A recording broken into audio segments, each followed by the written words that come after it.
Il est 8h sur Studio Kalita à Jérusalem, 7h sur Radio J à Paris. Bonjour à tous et bonjour à toutes. Olivier Granilic au micro pour le premier rendez-vous avec ce matin l'actualité israélienne. Et c'est vers Washington que seront tournés les yeux des Israéliens pour les prochains jours. C'est en effet dans la capitale des États-Unis que visiblement se jouera l'avenir des relations entre Israël et les Palestiniens et pour certains l'avenir du Proche-Orient en entier. Benjamin Netanyahou est arrivé cette nuit à Washington. Il sera le premier à rencontrer cet après-midi le président américain Donald Trump.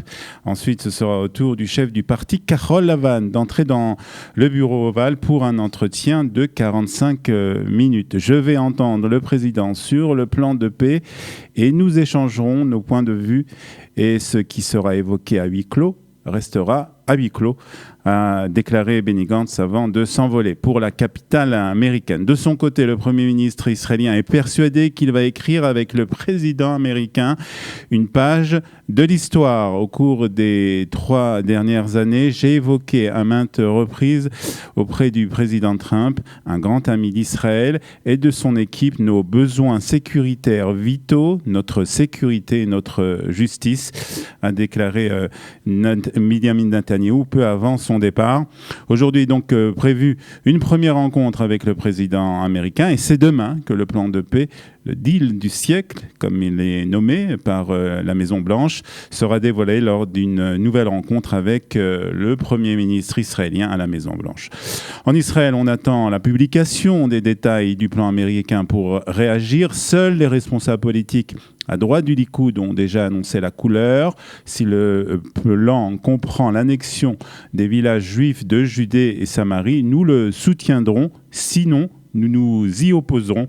C'est ce qu'a déclaré Naftali Bennett, le chef du parti Yamina et ministre de la Défense. Et en réaction à ce plan de paix qui doit être proposé par les Américains, les Palestiniens ont menacé de se retirer des accords d'Oslo si Donald Trump annonce son projet, comme cela est prévu d'ici mardi. L'Organisation de libération de la Palestine se réserve le droit de se retirer des accords d'Oslo. C'est ce qu'a déclaré Saïd Barikat, secrétaire général de l'OLP. Pour le Palestinien, il ne s'agit pas du deal du siècle, mais du complot du siècle contre la cause palestinienne, a ajouté le responsable palestinien. Et puis, est-ce que la décision du ministre israélien de l'Intérieur a un rapport avec la publication proche du deal du siècle? C'est fort possible. En tout cas, Aryeh Deri a annoncé hier que les Israéliens pourront prochainement se rendre en Arabie Saoudite. Pour le moment, les Israéliens seront autorisés à se rendre dans ce pays pour 2 raisons. Pèlerinage à la Mecque ou voyage d'affaires. Le décret a été signé en concertation avec les forces de sécurité, le ministre des Affaires étrangères et le Conseil national de sécurité. C'est bien entendu une première que les Israéliens peuvent se rendre dans un pays arabe comme l'Arabie Saoudite. Le procureur général Avichai Mendenblit a annoncé hier qu'il recommandait la mise en examen d'un député, le député du Likoud, David Bitan, pour corruption, fraude et abus de confiance et blanchiment d'argent. David Bitan pourra avoir recours à une dernière audition avant cette inculpation. Le député est soupçonné d'avoir perçu 992 000 shekels en pot de vin quand il était maire adjoint de la ville de Rishon LeZion, mais aussi en tant que membre de la Knesset. Selon l'un de ses avocats, Maître Ephraim Dimri, les allégations sont irrécevables et tout cela sera prouvé lors de l'audience préalable à la mise en accusation. En mars dernier, déjà, la police israélienne avait également recommandé l'inculpation de David Bitan après 2 années d'enquête.